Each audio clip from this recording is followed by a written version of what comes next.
So I forgot a part. This is the Patriotarchy podcast for this. I forgot the intro here. It's This is the Pragmatism of War, part two, with Robert and myself. I forgot to add this the last time or do an intro as a formal one, but here it is. Enjoy the show.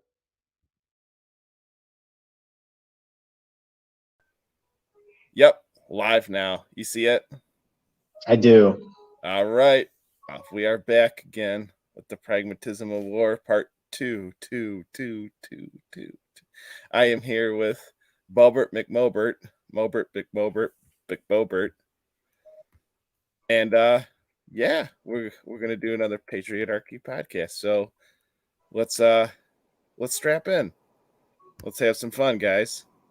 Anyway, we were gonna do a Friday the 13th episode, but in the spirit of that, knowing that obviously this is a Christian podcast, but we're gonna obviously break the mold a bit here. We're gonna start off with a spooky story or a spooky legend, whichever you want to do first, Robert.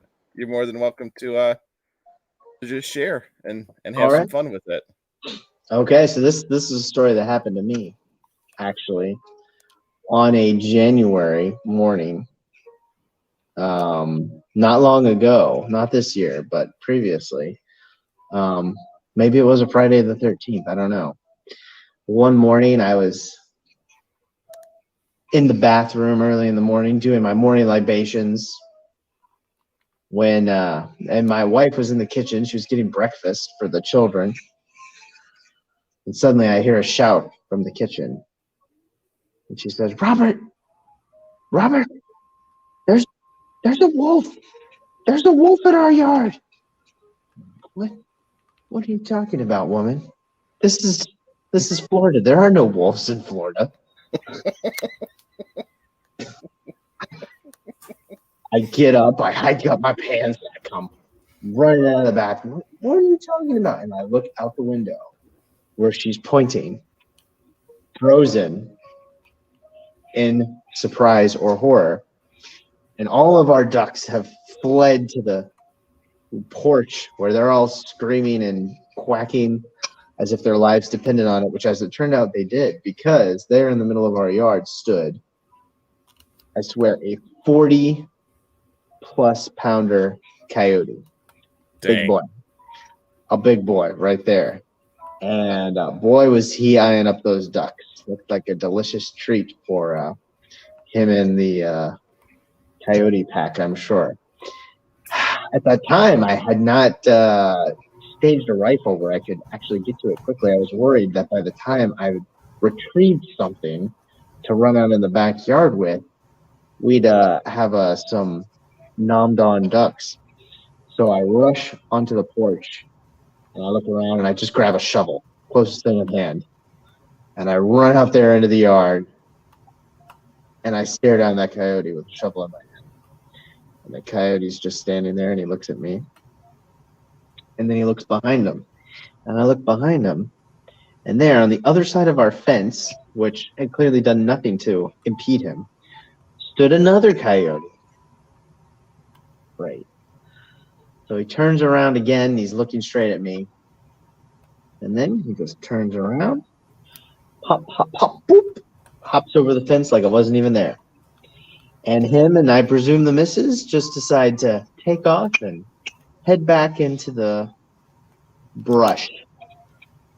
And the ducks were saved. But yeah, ever since that time, been a little more prepared for handling intrusions of those who would like to make a quick snack of our little friends.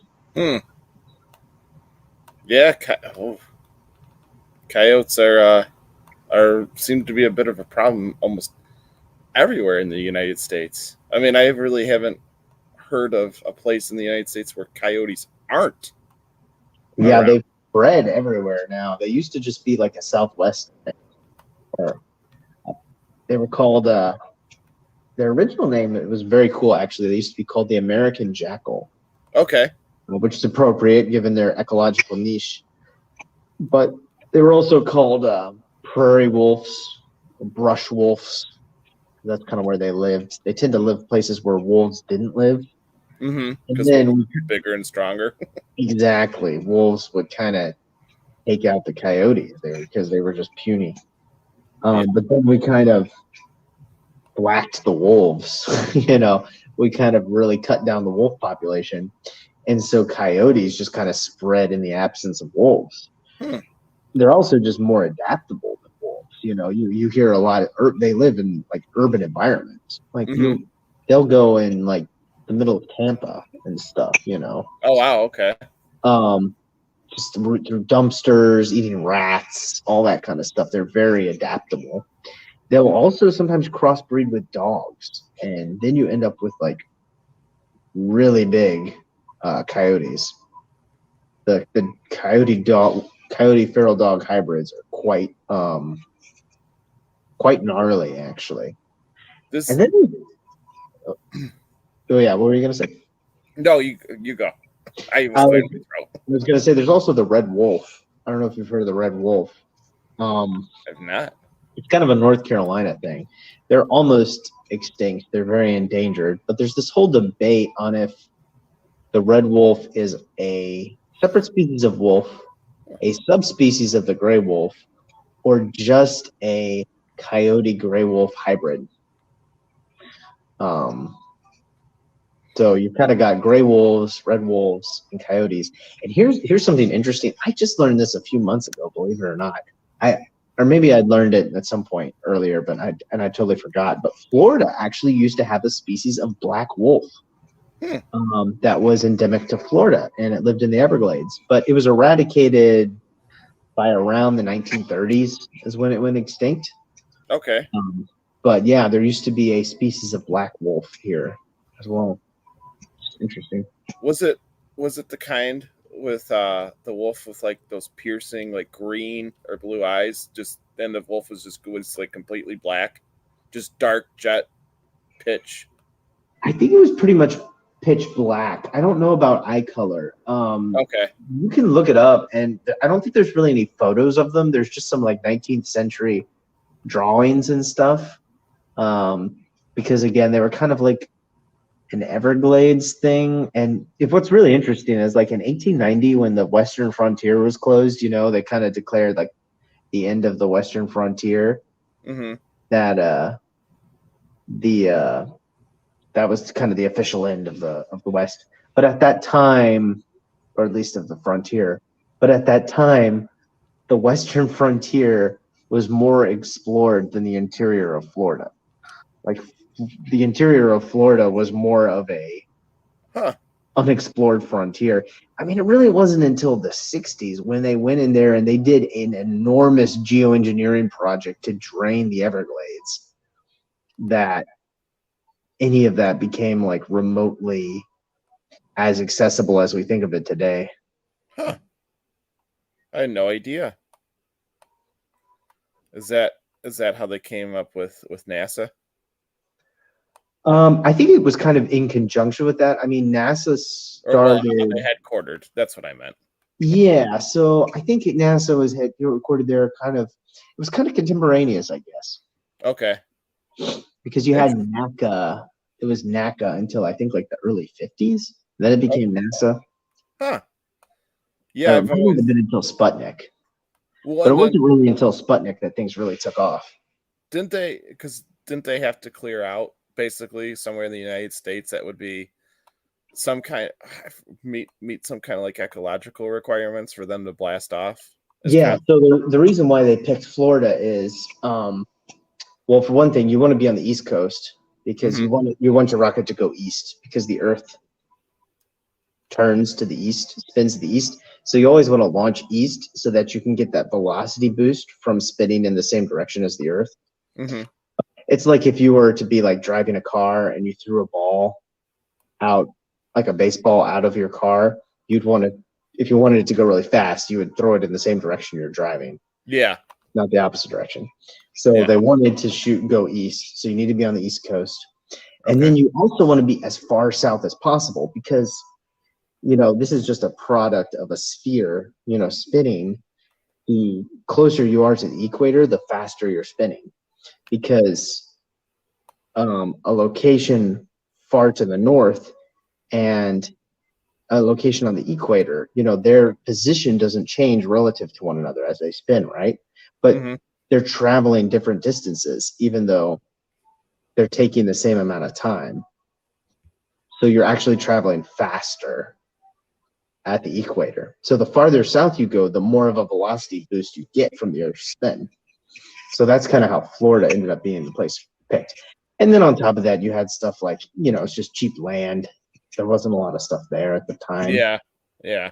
It was also easily accessible. So they were like building stuff in like Alabama that they would like Huntington in northern Alabama, like on the Tennessee River. You could then put stuff on barges in the Tennessee River and then put it down the Mississippi and send it down the Gulf of Mexico around Florida to Cape Canaveral, and just doing it by barges, even though it's kind of a roundabout route, putting stuff on barges is super cheap and easy when you've got like these giant Saturn V rocket pieces. Mm-hmm. So that was kind of another advantage. Wow, it's kind of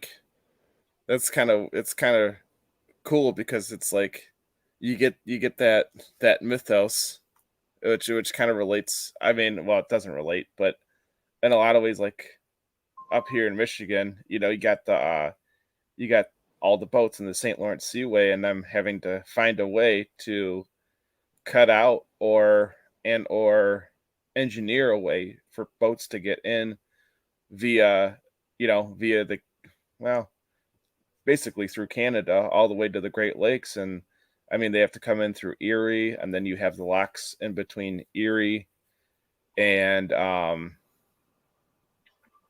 what am I Erie and which lake is Huron? And then Michigan. yeah, I know. I it's just know Holmes, but I uh don't know if that's the order that they're in.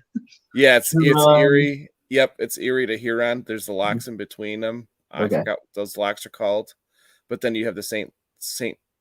Sault Ste. Lawrence? Marie locks up by Lake Superior. So you have is it does the St. Lawrence Seaway go to no St. Lawrence Seaway does not go through Lake Erie. It goes through okay, that's what I was thinking of. It goes through Lake Superior. So we have the the Sault Ste. Marie locks, and for a long time they didn't know how to ship parts. They didn't know how to do any of that up there. So for a long time they had to do almost everything by land before the Sault Ste. Marie locks were built. So that's Oh, interesting. Huh. it's crazy. I mean, the Great Yeah. Lakes are crazy too. It's like these inland seas almost, and they can Yeah. be as dangerous as the ocean sometimes. Well, the Mackinac Bridge took so much engineering. I mean, the guy who built it was, I guess he was just this savant. I mean, shocker of an engineer. Hmm. And it was one of the most brutal architectural projects anybody's ever taken on in the history of anything to be engineered and built because of how brutal Lake Superior gets. Oh, Yeah.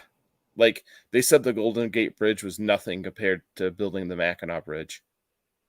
And they're comparable. Like I think the Mackinac Bridge is I forgot, like 10 miles longer or something like that. I forgot. It's something like that longer than the Golden Gate Bridge.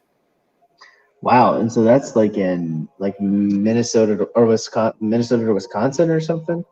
No, that's connecting the Lower Peninsula to the Upper Peninsula of Michigan. Oh, I gotcha. Yep. I gotcha. So it's connecting Michigan to its spoils from the Michigan-Ohio War.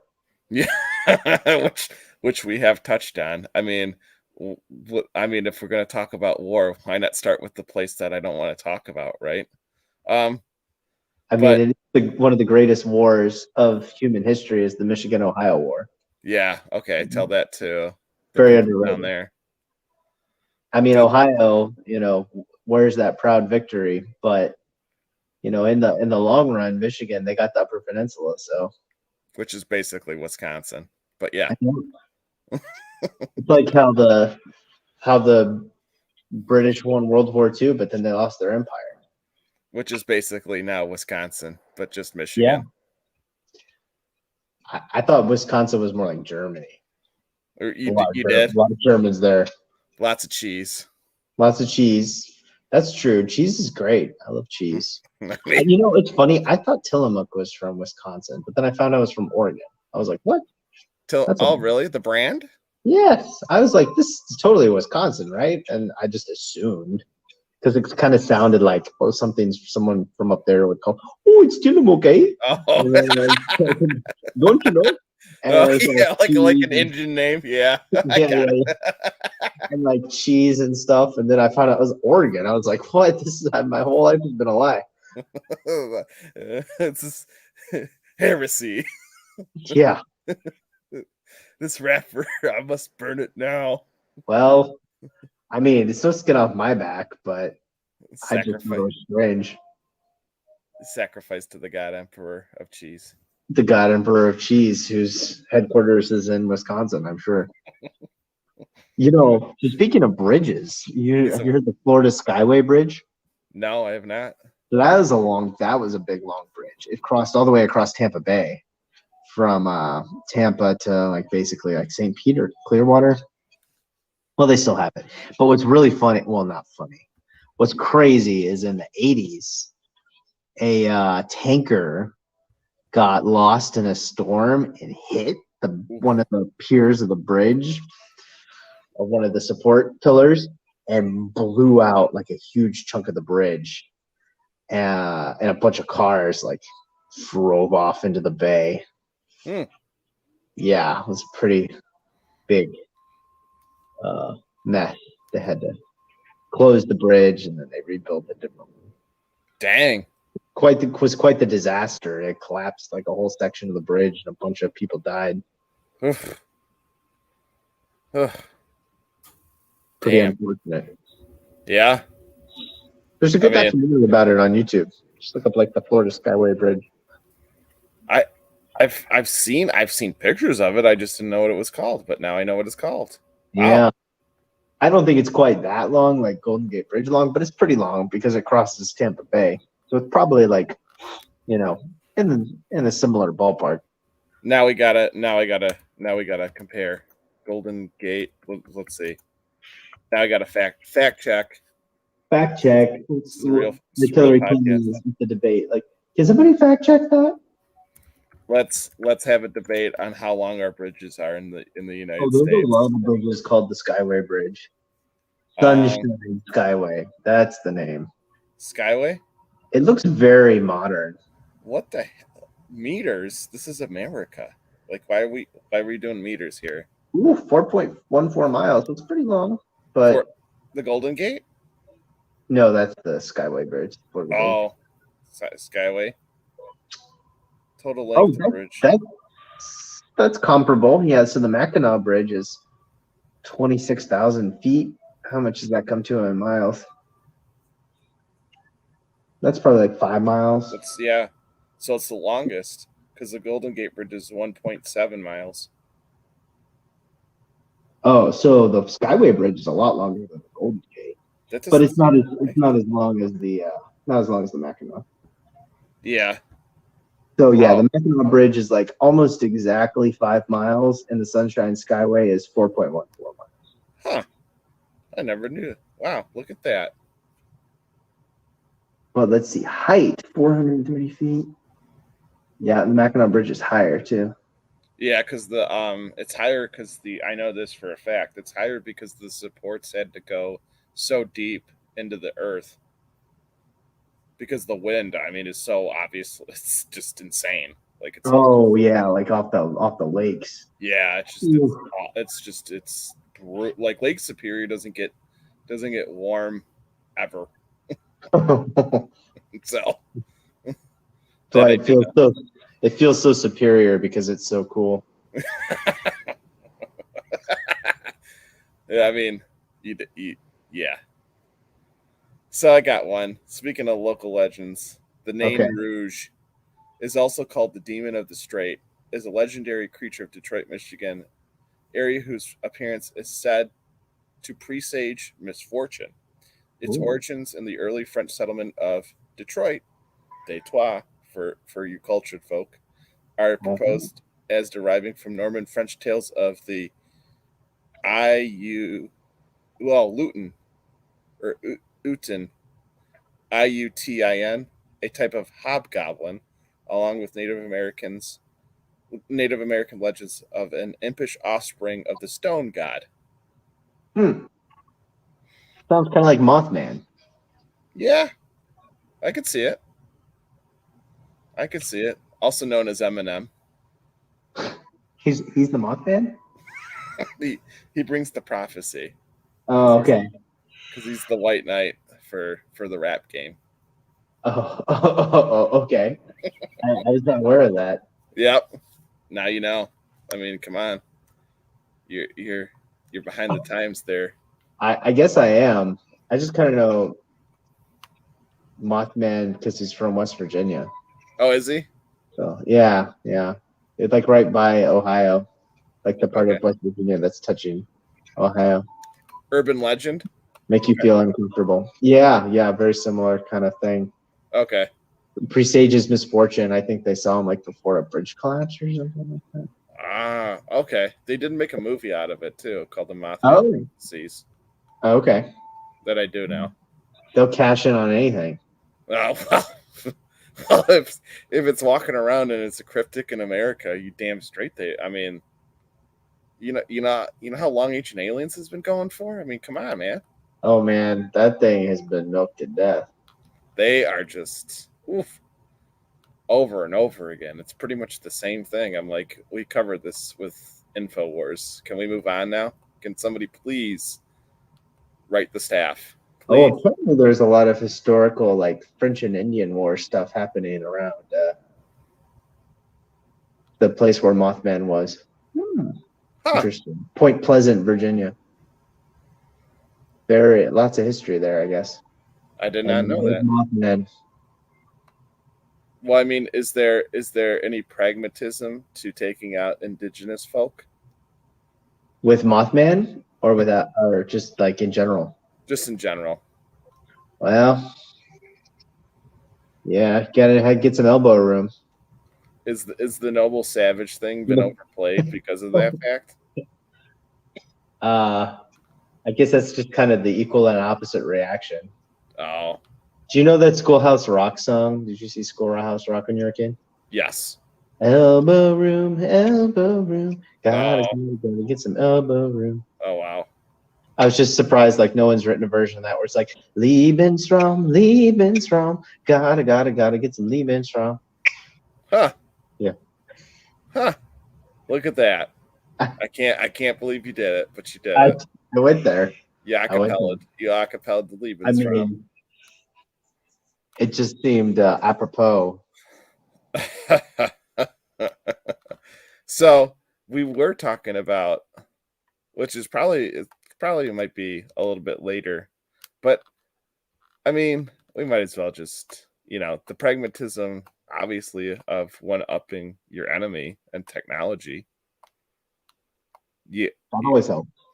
you obviously had you mentioned we mentioned you know everybody's favorite topic of the devil in the sky with NASA, because the Earth is flat. But then you have but then but then you have the obvious you know the arms race, and obviously during any time of war you're gonna kind of want to get a one up on your opponent, right? Oh yeah, especially in the era of the Industrial Revolution forward. Yeah, I mean, and there was one certain regime that basically launched it into fruition, and it wasn't the United British, States. the British, The British. the British. Yes, the Industrial Revolution. I was reading an interesting book that was talking about that, how there's a lot of debate on like when the Industrial Revolution started, but it seems like it actually had kind of a late start. Maybe not until like the 1820s before you can really start to see it take root. And it's kind of in the aftermath of the Napoleonic Wars. Okay. And there's a whole debate on it. Were the Napoleonic Wars like a catalyst that sped up the Industrial Revolution or caused it to come into being, or did they slow it down and they were holding it back and the end of the wars kind of released it? Huh. So it's just a question of, okay, was there like this demand for industrial production for like wartime materiel that drove industrial innovation in Britain during the war? Or was it a case of there was so much investment going into the army that there wasn't anything left for economic activity? And so the cutting back of military expenditure after the wars kind of released all this capital for the free market to kind of innovate. You even kind of see this same question when it comes to World War II, right? There's, the typical line about how, World War II drove all this technological advancement and kind of gave us this whole era of technological optimism in the aftermath of the war. But Okay.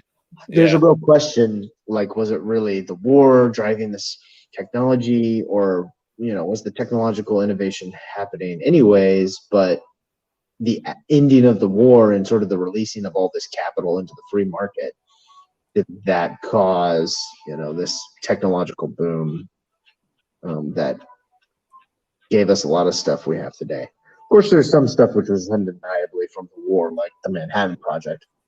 I mean, you wouldn't have had the advances in nuclear technology without the government-run program to create a nuclear bomb, obviously.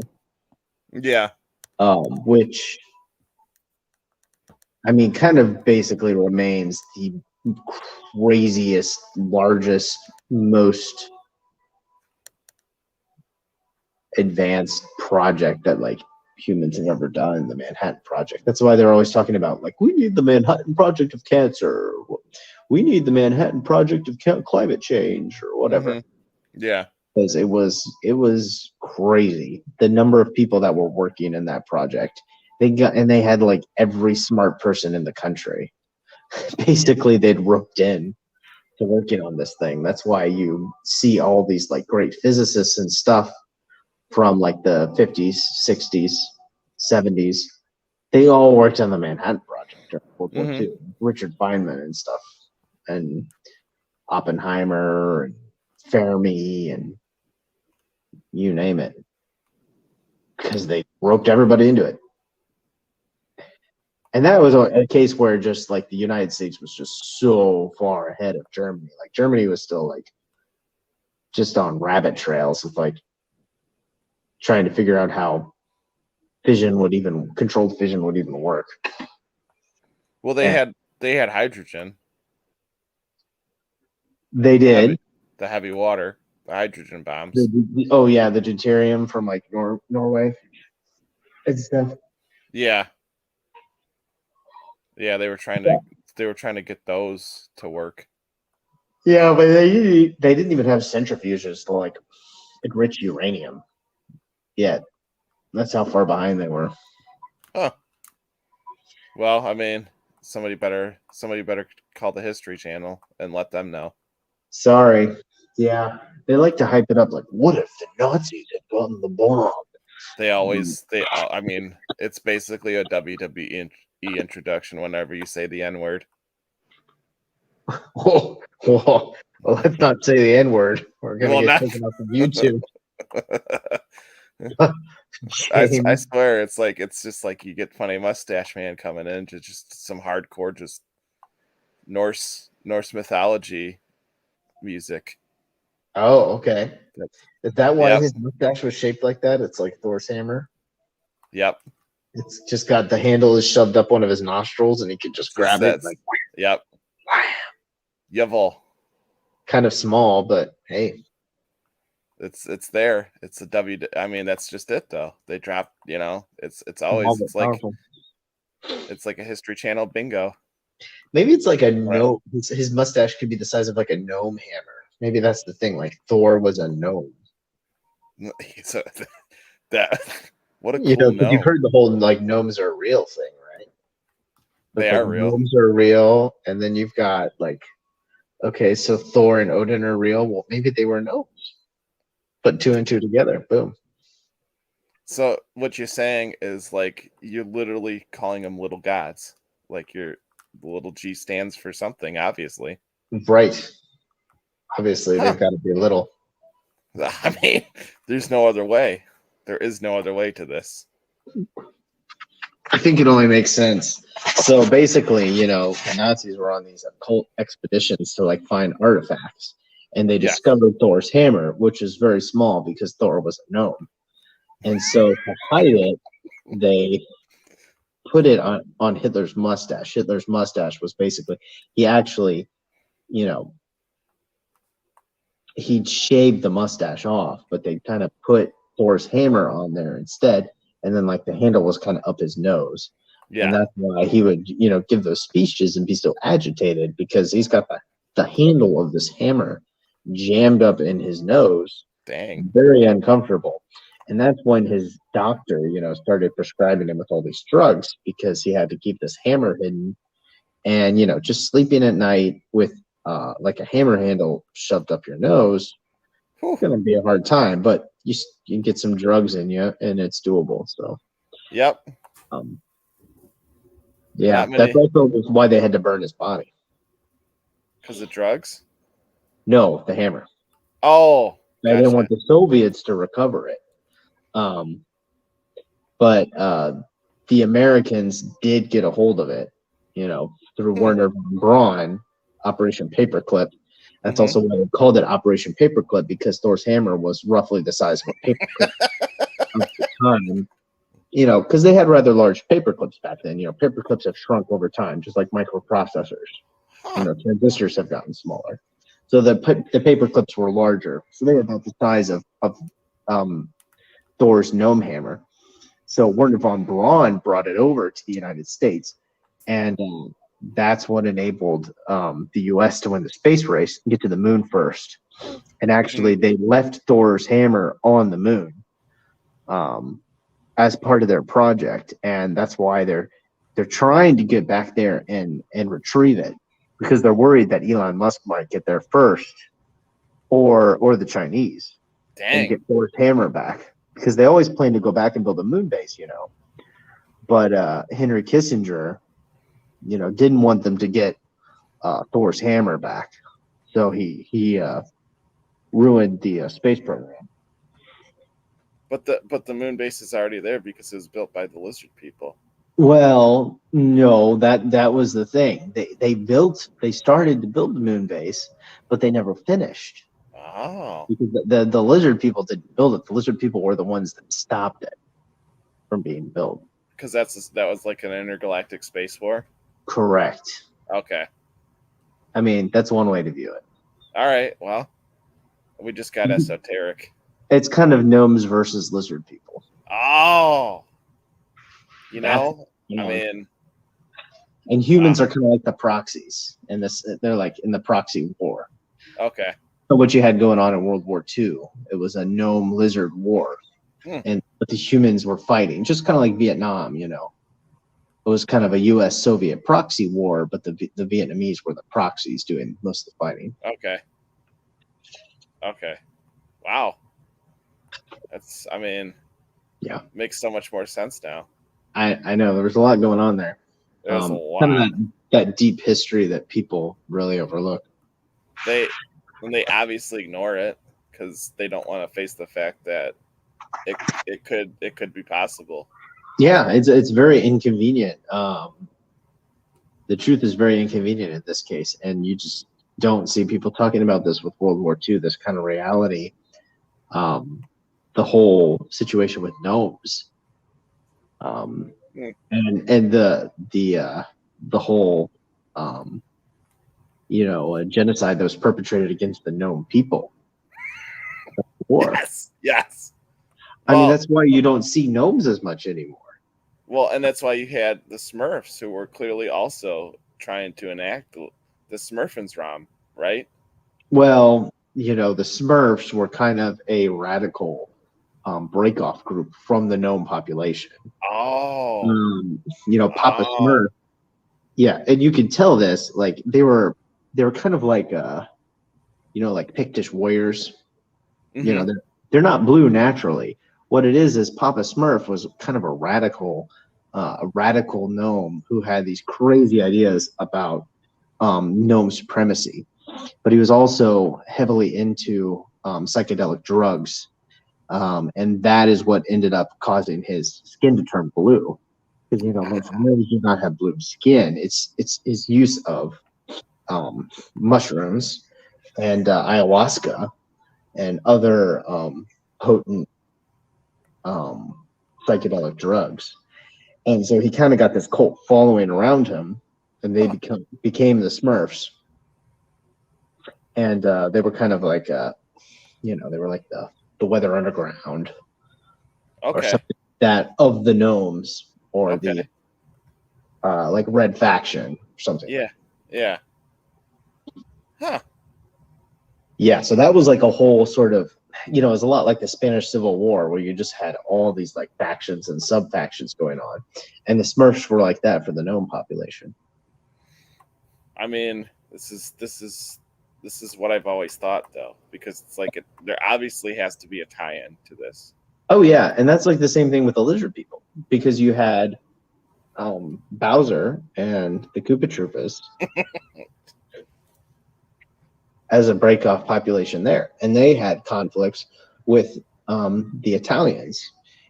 Mario and Luigi were agents sent by Mussolini's government to try to keep tabs on the lizard people. Hmm. Well, I mean, Um, who doesn't have conflicts with the Italians? I mean, let's be realistic oh about yeah, this. they get in trouble with everybody. So They're very problematic. I mean, they're oh, always cussing at somebody. well, yeah, you just insult their spaghetti and their mama's spaghetti, and you They're can have a war over that. I I mean, mean, it was just the two okay. Italian city states that fought the war over a bucket. See. I mean, it Yeah. doesn't see. I mean, it's not surprising to me that they fought over a bucket. They had to. What was it? It was Guatemala and Honduras or something, I think, that fought a war over a soccer game. Well, let's not bring up a non-American sport, sir. Well, I did say soccer. I know you did, but it's still not allowed. It's not American. Well, they fought a war over it. And funnily enough, they had like P-51s and F-4U Corsairs fighting each other. Wow. Yeah. Because it was like a war they fought in like the 60s, and had all these like World War II surplus fighter planes.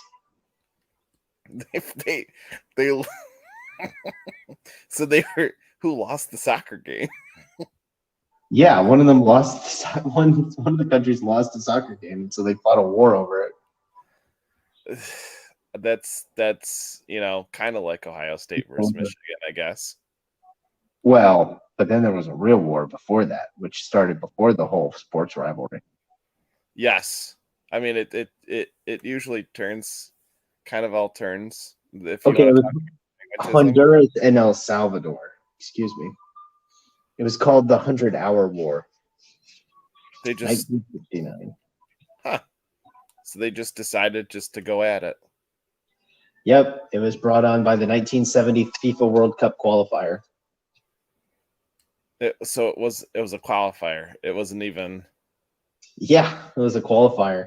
And it began in 14th of July 1969 when the Salvadoran military launched an attack against Honduras. So we're not even talking about like an actual like a championship game. We're talking about like a freaking semifinal. It was a qualifier, yeah. Oh my god, that's all right. Like I can understand being passionate over a championship game, but a qualifier. I guess the derivative Hispanics and or the Spanish people that are now occupy the Americas from the Italians aren't as pragmatic as their long lost cousin Super Mario. No, afraid not. I guess. Huh. Sad to not see that carry down, because where's Bowser to take care of the situation? I mean, he should have just paramilitaried him out and just smashed. It was one of those Italian commando operations. Oh, yeah, Yep. I've definitely heard about those, because obviously you can't contain. I mean, you got to see. They've been really hush hush about that. Everybody wants to talk about, like on how the CIA and KGB like subvert and want to, and they do all that secret police stuff. But Mm-hmm. the Italians just come out and just squash it. Like, they don't care. Like, they'll just be like, hey, it's let's a go, and then it's over. Wow. Yep. It's done. It's unfortunate, but that's the reality. They nip it in the bud. And you know what? I respect that. Can't say it's anything that's, too controversial, because controversy's over. Like, Yeah. they're like, it's done. It's done. Like a pizza pie. Yeah. It's over. So it's over. But we're back. But okay. All right. We definitely got tangential. But very, very good analogies Thank you. as to the real pragmatism there is. There are. Yeah, I don't know. Forget it.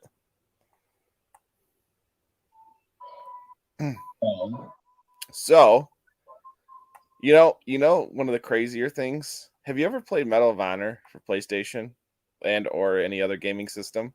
Oh man, long time ago.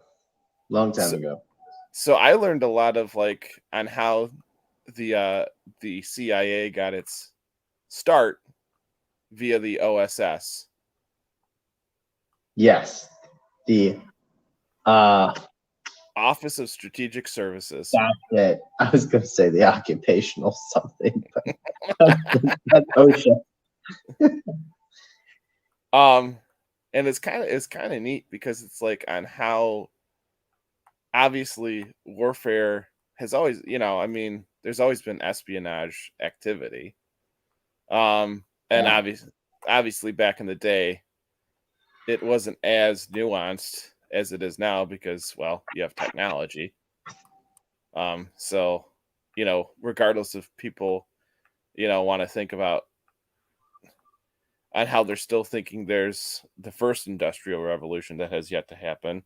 We're pretty much like in the fourth one, which is strange enough to say, but it's obviously evolved over time. Fourth industrial revolution. Revolution. It's a revolution. Are you now here's the thing though. Are you like do you think the pragmatism and as you said before, kind of came way due to human survival because of war? Do you think like that was one of the main factors? I think war is kind of just the ultimate expression of natural selection when it comes to civilization. Right, because civilization is all about kind of insulating ourselves from natural selection. Mm-hmm. I mean, it's good, it's insulating ourselves from nature, red in tooth and claw. But war is the thing which forces pragmatism. Okay. It forces. It's the only thing that forces states to be rational. And this is kind of the thing. It's like this. I mean, this is how states developed, right? We didn't really have states in the modern sense. Mm-hmm. In the Middle Ages, or even well after. They sort of develop in the early modern period, as it's typically called, kind of the post-Columbus era, you might say. And they develop largely, and they dominate So before that point, you kind of had two systems of governance, right? You had like city states and leagues that people lived in, and then you had like decentralized states or like feudal states, which we call states, but they're like in city states we also call states, but they're like as different from modern states as a city is from a primitive tribe, right? That's how different they are. Like if you went to one, it'd be like, well, this is not recognizable as a state. No, because the modern state is like this very different thing, the administrative state. And it's an innovation of the early modern period. And basically, they totally dominated to the point where city states and decentralized states don't exist anymore. Like there are literally no like decentralized states of the Middle Ages. There's no feudal states. Maybe like some like primitive warlords or something operate in a system you could call like that in like ungoverned areas of Libya or Yemen or something, but we wouldn't really call it that even still it wouldn't really count. And city states like maybe you can call like San Marino or Liechtenstein or something, but these are very marginal places. Everywhere else is governed by a modern centralized state. And there's this whole question of like, well, how did that happen, right? Because I mean, there's a lot of issues with modern states, right? The modern centralized state is the administrative state is the cause of so much of our problems nowadays. Mm-hmm. So it's like, well, how did they come to dominate like 99.9% of the territory of the planet then? If they have all these issues nowadays of parasitism, of like constraining innovation, constraining economic growth, crushing fertility, from all appearances. Well, how did they come to so predominate? Well, it's basically war. That's how. Because they were way better than the decentralized states or the city states at waging war. That's how they came to dominate. And a lot of people, there's a lot of debate over like, well, what was the first modern administrative state? Probably a good answer that I've heard argued for is quite possibly Sweden, 16th century, 17th century Sweden. Because you look at Sweden during that time, it's really a tiny, marginal, like almost, kind of like subarctic country of just a few million people at the time. But they managed to carve out this massive empire by punching way above their weight on military matters because they introduced like a modern taxation system, a modern conscription system, all this other stuff like before other countries did. They introduced this modern administrative state. I mean, that's probably why, to a large part, why Swedes are such, insufferable like commies nowadays, right? They were the first to have this administrative state, and but because they punched way above their weight at warfare, and they conquered like half of Germany at one point. They dominated Poland. Russia had to literally, Peter the Great had to revolutionize the entire country of Russia, which was many times larger than Sweden in population and obviously in size. But he had to revolutionize the state to defeat them.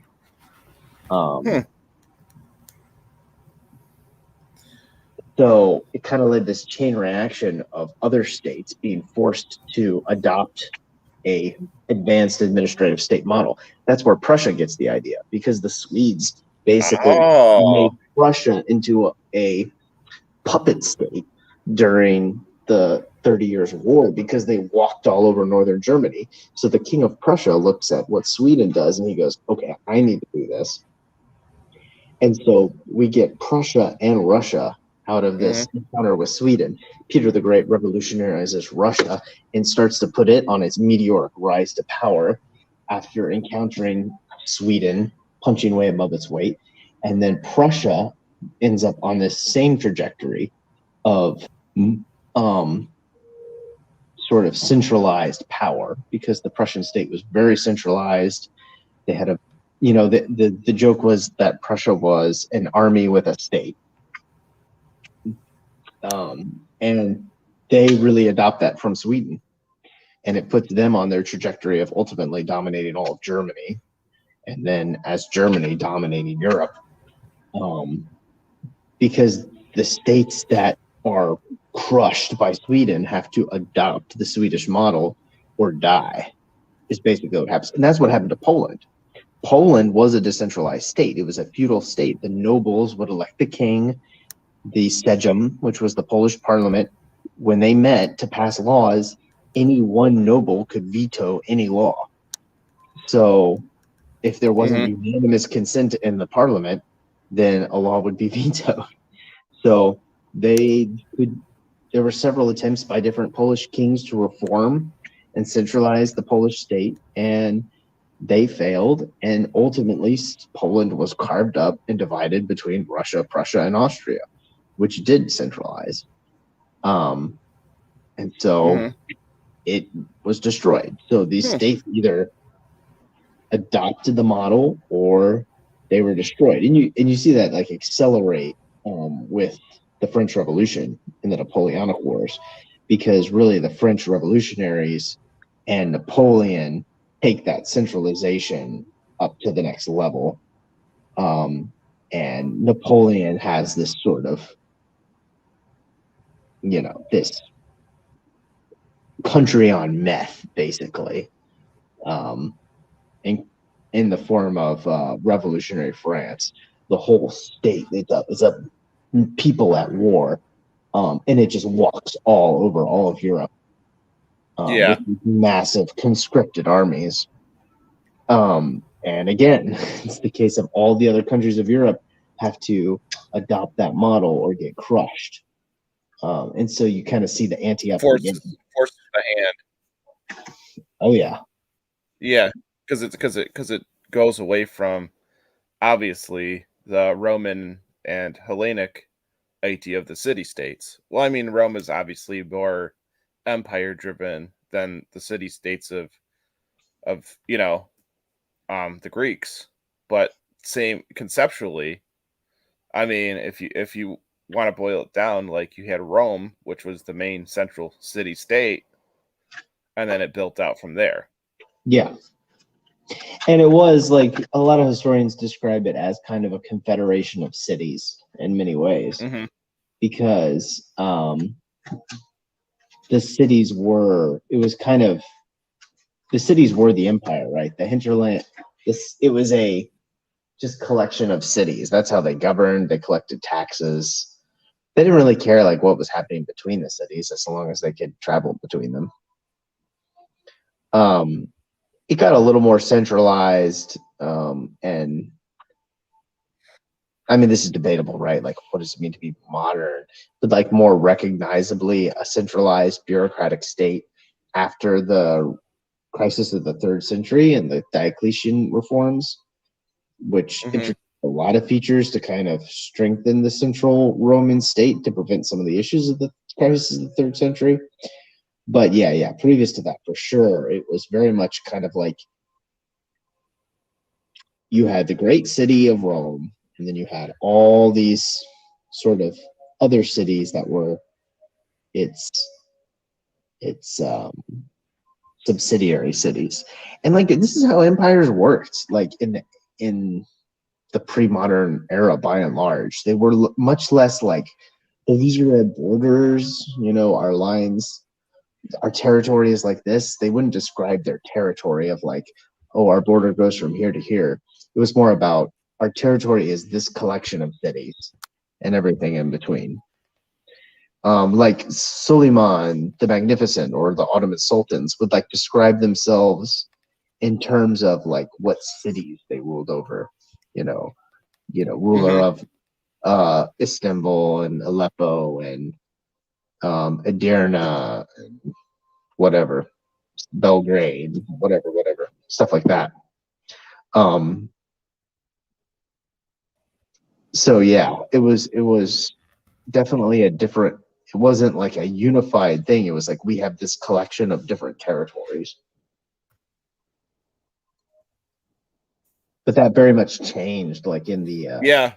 period of centralization. Well, I mean, if you think about it, though, too, there. I mean, obviously, there was that heavy Mediterranean influence of the city-states because of the trade routes. I mean, you had desert, you had barren land in the Mediterranean, so you had to set up those cities to get those trade routes going. Where having a full state was obviously a little bit harder to accomplish, and especially back when they didn't have tanks, trains, automobiles, Oh, and moving pieces, moving, I mean, it's moving behemoths of steel. You had to have centralized locations, otherwise, I mean, on those treks, people would die. Like, you'd get marauded, or they would die of starvation, or thirst. So it would just be death. Death was just a constant back in those times. And I mean, even even when you heap warlike or religious persecution on top of it, like that amps it up even more. And with the fanaticism, it was just so prominent amongst. I mean, I hate to say this, but it was just so prominent amongst all, pretty much every region of the world goes through that kind of thing. It seems like you have the fanaticism, and then you have the Reformation of it, and that's, I mean, the fanaticism always leads to war. Like, not just some of the time. Like, it is a human pattern. And as you said, it kind of does dwindle down to, well, as much as I don't believe in evolution, there is a weeding out, and or, well, natural selection, or the strong will survive kind of mentality. I mean, is that a primitive and or very, very pragmatic way of survival for human beings? I, I think it's almost the opposite. Where you said that the fanaticism leads to war. I think it's almost the other way around. The war is what leads to fanaticism. And oh, you can okay. especially see that in the case of, I mean, World War One to me is the prime example. Um, One historian who looks at the origins of World War One kind of talks about how, like, prior to World War One, there just wasn't the sort of like enmity among Europeans that we think of in like the aftermath of it, of people being like, "Oh, I'm French and I really hate Germans," Hmm. or "I'm German and I really hate Russians," or something like that. Like that, that was a product of the war, not a cause of the war. The war and the suffering that the war generated caused that hate. It's like Yoda says, right? Like, suffering leads to anger, and anger leads to hate, and hate leads to the dark side. Yes. Um, Yes, it does. but but I mean, I think there's almost a little bit of truth of that at a societal level. Like, the Okay. suffering of the war is what generated the fanaticism. This is what kind of prevented, like, the leaders of either side from like bringing an end to the war, was the fact that it just the cost had become so great that their Hmm. people demanded nothing but like an absolute victory. There couldn't Well, be I like this mean, sort of reconciliation. right. And I mean, there also is that, okay, because I can obviously, there's a reluctancy. I mean, nowadays, people are like, oh, we need to nuke Russia, and it's like, well, you guys are afraid of a freaking of a freaking Chinese of a virus of unspecified origin, of an unspecified type, and you guys want to nuke an entire country off of, one of the largest country in the world, off the planet. um So it's like where is the reasoning? Where is the pragmatism of any of this? And it's like, well, it's easier to start a war to press a button than it is to actually send physical assets over there and see people get, you know, slaughtered. Um and it's like that there was I feel like I mean fanaticism. I mean, it's weird because of Christianity. You see it on the other side. You see the religious fanaticism of mo- more most of the time Muslims that leads to their war. You know, and they've been warring for thousands of years. They're just pissed off at everybody. But but I mean, you see that you see that come out in something like Dune, something like 40K. So you see syntheses of it everywhere. Like you see that on how that religious fanaticism can carry over into a very warlike or warrior like culture. And you're right. Like even with well, what started World War I was really the murder of the Archduke, but there was deeper ethnic roots to it. It was Serbians versus who am I thinking of? What do they call them? Serbs versus Everybody. yeah, I mean, well, I mean, but that's true, right? So that's kind of what that sort of like mutual hatred. That was a feature of the Balkans, right? It wasn't yeah, of the right. wider Europe. There was that sort of like internecine hatred, like Greeks and Serbs and Bulgarians and Turks, Hmm. all mutually killing and hating each other. Yeah, Yeah, that was very much a Balkan thing, but that wasn't a European yeah, thing yeah, until the war made it a European thing. Like prior to, I mean, because the Balkans had that sort of turmoil and war for a long time, which is why you could kind of have that tension and that like mutual hatred. Like, but the war is what generated that in Europe more broadly, where you had this kind of feeling of like, oh, I'm gonna go kill a Hun or hmm, whatever sort of thing. yeah, That was not something that people would have thought before World War One started. It was just barbaric. Like before that, people really got along yeah. fairly well.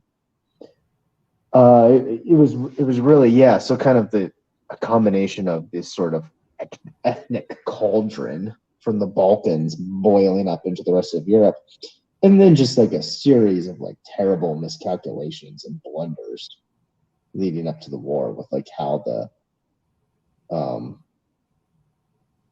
the Austrians and Russians and such sort of handled the lead up to the conflict. Well, I know what I'm about to say might be a bit controversial, but I'm going to say it anyway because Eastern Europeans tend to be more staunch and in their ethnic ethnic ethnic makeup and in their traditions, obviously. Then it seems like the more west you go in Europe, the more sort of blended and dare I say, damn, you know, damn near close to cosmopolitanism as it gets to the more western you get. But with due respect, that each country and its own has obviously a very deep and rich history. Um, but it doesn't seem as ethnically tied to what the Balkans and the Eastern Europeans see as their way of Yeah, that's just a product of the Balkans and Eastern Europe, like being on a war zone, basically, right? So yeah. you have they're in a borderland. You have to have those like sort of close. You develop those blood ties. It's like, oh, I can trust my blood, Hmm. you know, because you live in such great uncertainty. But Yeah. because Western Europe was by and large so much more peaceful, um, and like not in that sort of turmoil, they could develop these sort of like broader relationships where you didn't have to just save trust for those you were related to. Um, you even see a similar thing with like this sort of clannishness is a typical term for it. You know, this sort of loyalty to blood. You see it with the Scots Irish, they're called, or the borderers. So they were a population that lived in the borderland between Scotland and England. And, you know, it wasn't quite Balkans level, but you had this period of about 800 years from, or about 600 years, I guess, from the early to mid 1100s to the, you know, all the way to the 45, the Jacobite uprising of 1745, where there's this constant back and forth of war between England and Scotland. And these people were stuck in that border region. And so they had this constant turmoil of being like the border zone of war. They developed that same sort of clannishness, like of only trusting blood and kin, or trusting blood and kin, like to a much greater extent than just like the average Western European. Right. So it's like a product of living in a very difficult and uncertain area, a war-torn region over a long period of time. Didn't the Jacobites, didn't they pull off, speaking of religious fanaticism, didn't they pull off like a mini British Inquisition? The Jacobites, I mean, they didn't really control Britain. No.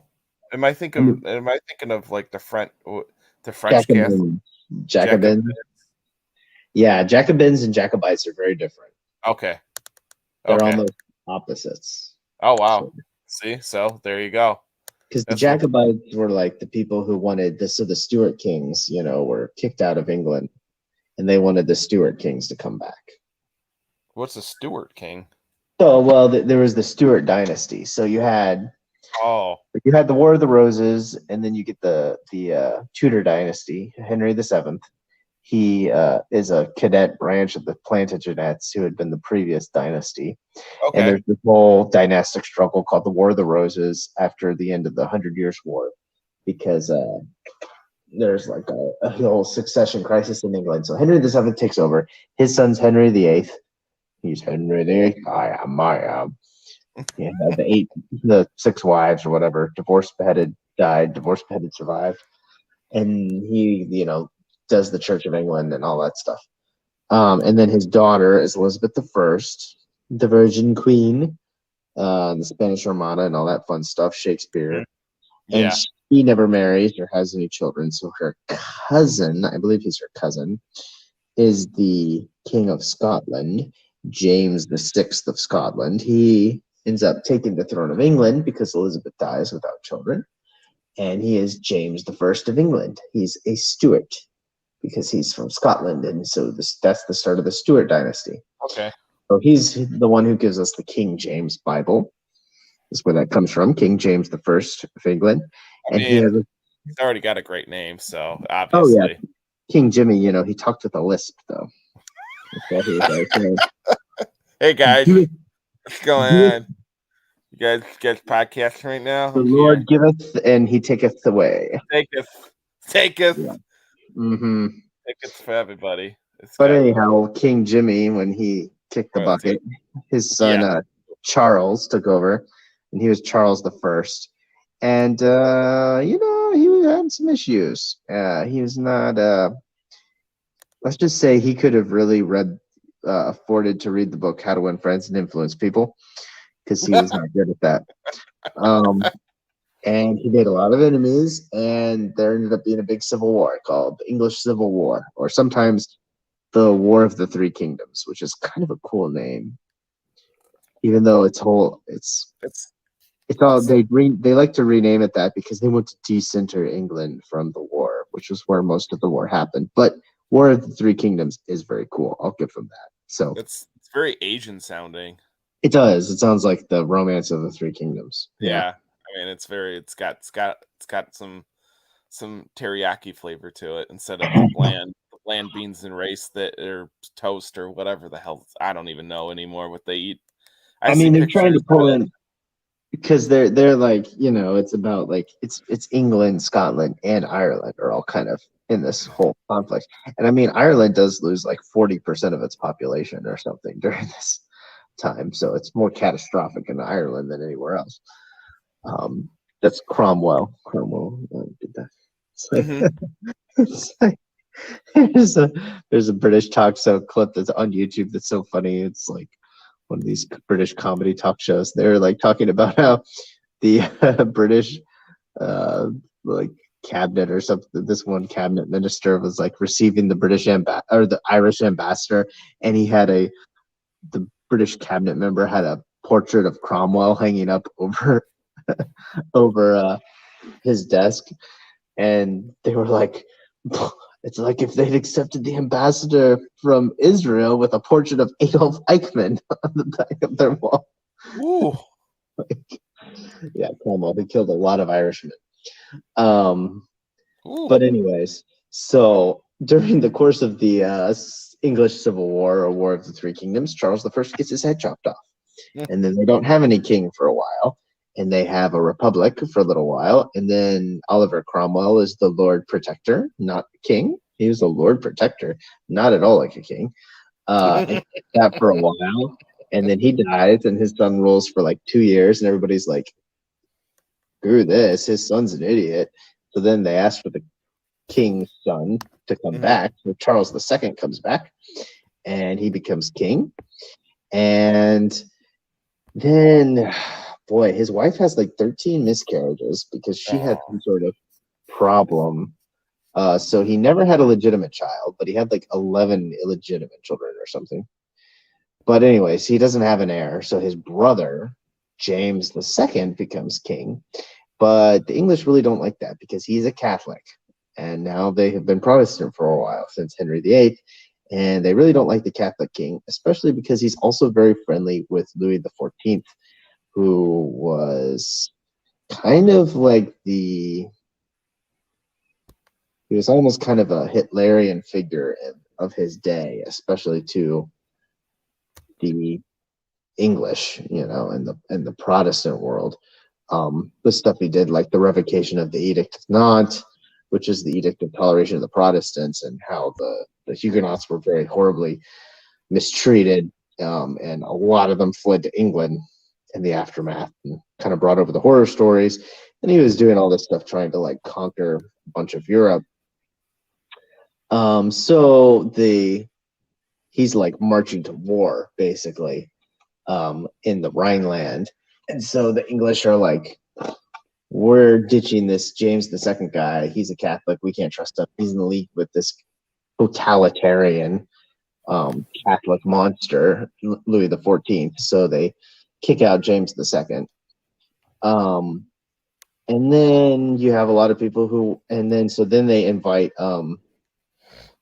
James's sister, Mary, who is married to the Protestant Dutch King William, to become king. So that's where you get William and Mary College, actually, in Virginia, is named after William and Mary, King William and Queen Mary. So they don't have any kids, and so then Mary's sister Anne becomes queen. She doesn't have any kids, so then they have to just find like the closest heir, who's like a third cousin or something, George I, who's the Elector of Hanover, and he doesn't speak English at all. He only speaks German because he's German. He's from Germany, and he ends up becoming the King of England, and that's really where the current monarchs of England descend from. Descended from the German. Okay. Yeah. And so you had a lot of people at that point, especially at that point where you have like a foreign German king. He doesn't even speak English. And this is really where the parliament starts to get a lot more power, and the power of the monarchs really starts to decline in England, because like George I and George II, neither of them spoke English. So like the prime minister would come in and be like, hey, sign this. And you'd be like, oh, yeah. And stuff, and, like, you didn't even know what it said, basically. It's in English, though. I mean, German is English, but it's Germanic. Yeah, it's close. He couldn't read it. It's close. Close enough for government work. Um, It's basically how so it goes down in America. So I mean, who's really paying attention?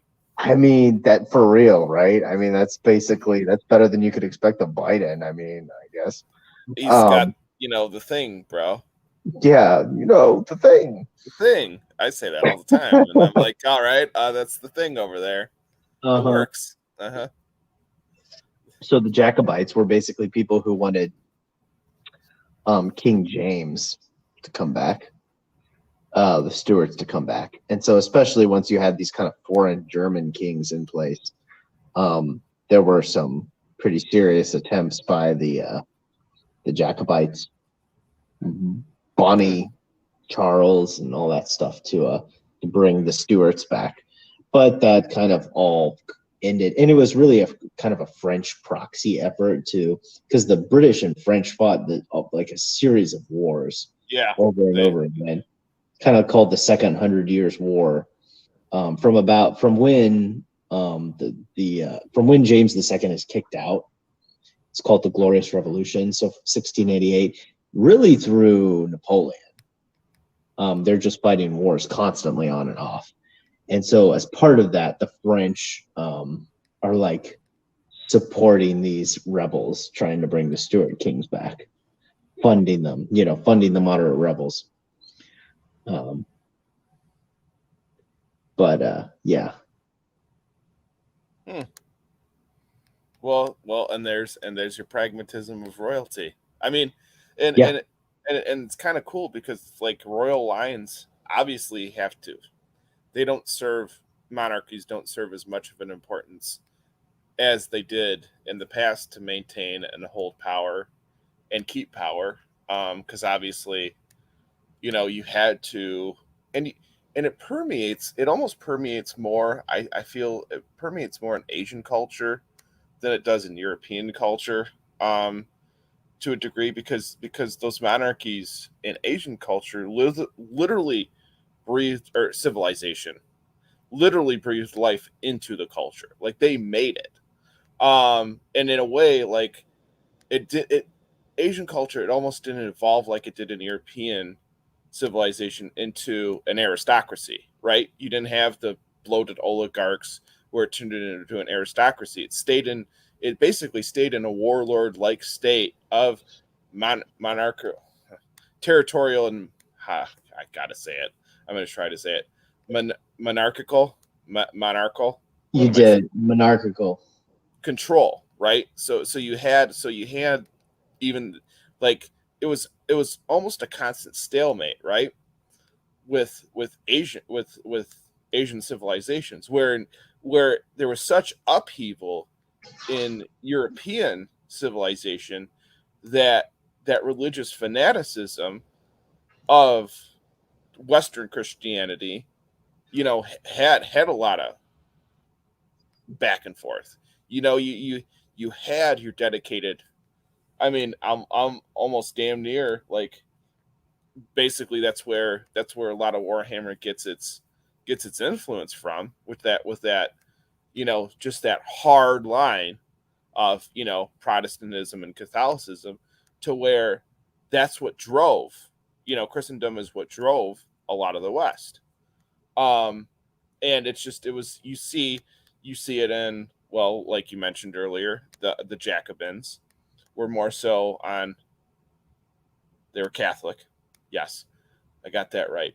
So they were more so on that side. And they were essentially papal fanatics. I mean, they wanted their own papacy in France, right? So they were so driven to the point of pragmatically preserving their own civilization through the faith that they held so deeply to basically, you know, imbue it into entire culture, and to say that each, um and not to compare it to the Eastern European states, because obviously Eastern European states have their own cultures. They do tend to blend together, whereas the more west you get, the more the broader it gets. France has wine. France is more known for wine and champagne. Germany's more known for beer and sausages, right? So you have your cultural distinctions. And I know I basically trivialized it to food, but what I'm saying is obviously resources have a lot to do with that. But what I'm trying to say is that there's those tie-ins to. I mean, they're culturally significant because they help develop the identity of the certain civilizations and the cultures that they're tied to, or they're recognizable with. Yeah. I Yeah, mean, that's it's kind of neat on how like that breaks down, but it's like you know you see you see a country like Russia go through what they've been going through, and they still have that extreme hangover from communism. And they've always had it. Like they've never really had a reprieve from it. But with China, they're more so concerned about the sake of preserving who they are. Like a spirit, like they have that spirit of a people mentality, that collective, it's collectivization, but at the same time, it's like you can't kill the spirit, that ancient spirit that's just there. Like it's just like, you can feel it. And for a long time, and I'll always remember this in the United States news. They were basically trying to subdue the Hong Kong protesters, and for a long time, I saw a lot of the right-leaning media saying, "Well, we'll just replace the Hong Kong protesters with Antifa. We'll just ask for a trade-off because one side obviously wants freedom, as it's always been the spirit of the people, right? And Antifa is obviously, well, we all know where that goes. Um, so it's really interesting because once you kind of realize that and identify with it, like there is that pragmatic approach to not only that civilizational identity, but that cultural identity that's tied to it.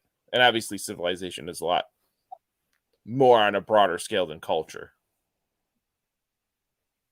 yeah. Yeah, it's kind of like a meta culture, or yeah, Yeah, sort yeah, of several cultures. right, right. Because I mean, there's probably more than several different dialects, I'd imagine, in a place like China. Um, Yeah, well, that's a whole, yeah, China's a whole thing for sure. it is a whole thing. But I mean, like the whole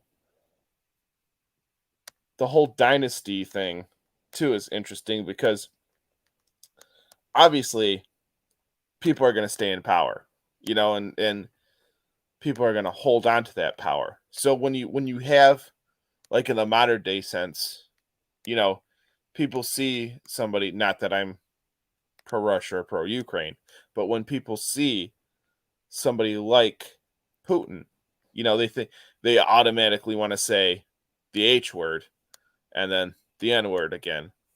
They automatically want to Don't say go the there. N-word.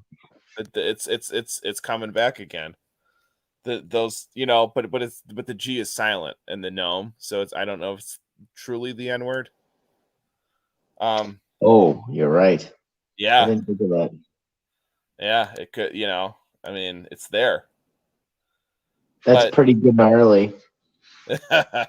gnarly. Go catch some waves, brah.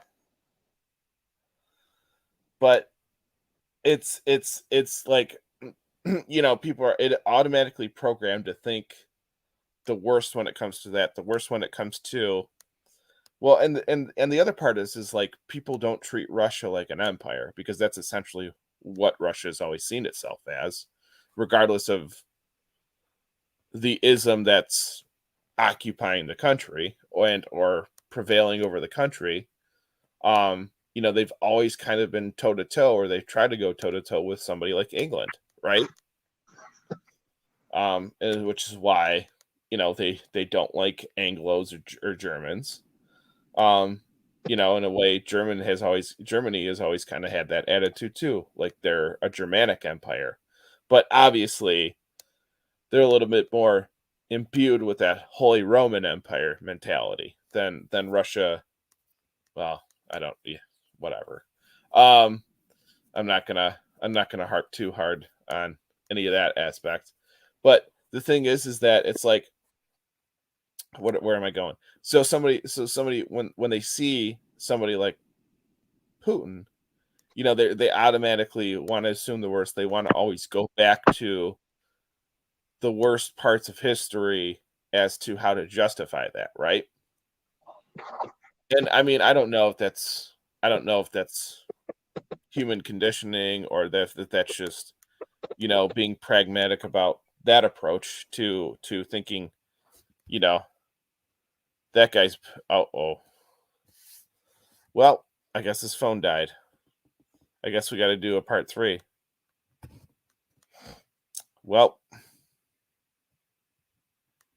he's done.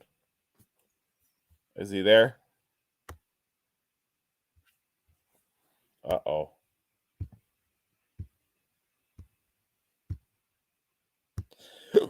Hmm,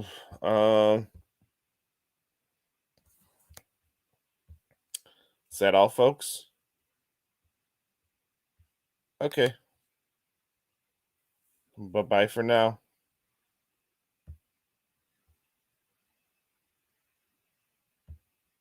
Well, it seems like there's some technical difficulties on the back end, or it just dropped. We were going to continue the conversation, but looks like we got to do a part 3 now. Sorry about that, y'all. It happens on the day of technology, ironically. Um, but yeah, we'll continue a part 3. So over and out. See ya.